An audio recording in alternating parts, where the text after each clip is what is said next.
Hey, good afternoon. Hope everybody's having a wonderful day.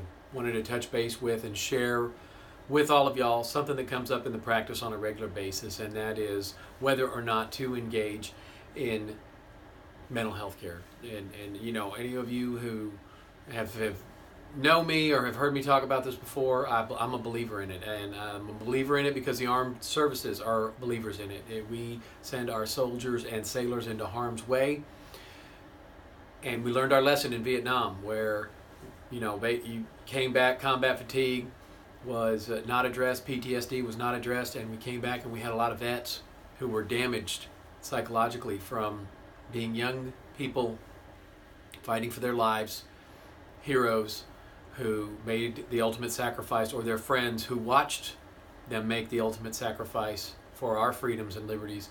And those were not addressed in a meaningful, appropriate way, in such a manner to give our soldiers and sailors the tools they needed to survive in the world after the war. We've learned that lesson.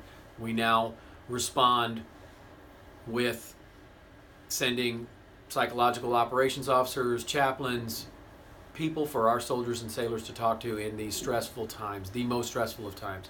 And litigation can be a very stressful time. You're talking about the deprivation of liberty. You're talking about the government intervening in your inability to control your drug and alcohol habits. You're talking about situations where the government is going to intervene and dictate how you're going to interact with your children and your ex-spouse.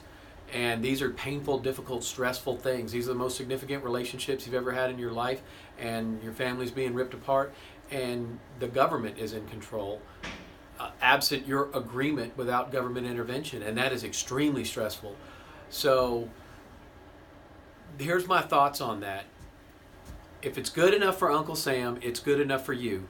And I am a big proponent of prayer. Look, there are no atheists when the ship is taken on water. There are none. But prayer cannot always get you there.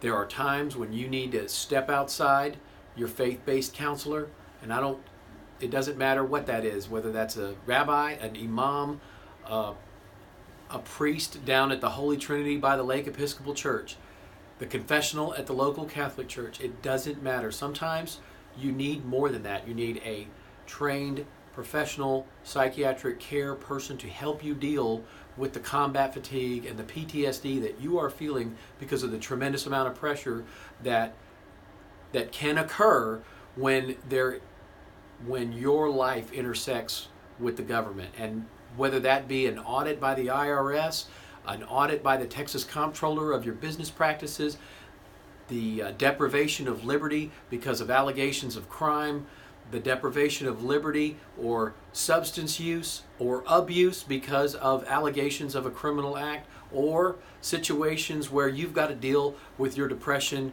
with your anxiety, with these things that are impeding your ability to move on from a relationship, the most significant relationship besides your parents, that is now ending. And how are you going to move forward and deal with your children and your family in a healthful way? You need to focus on yourself.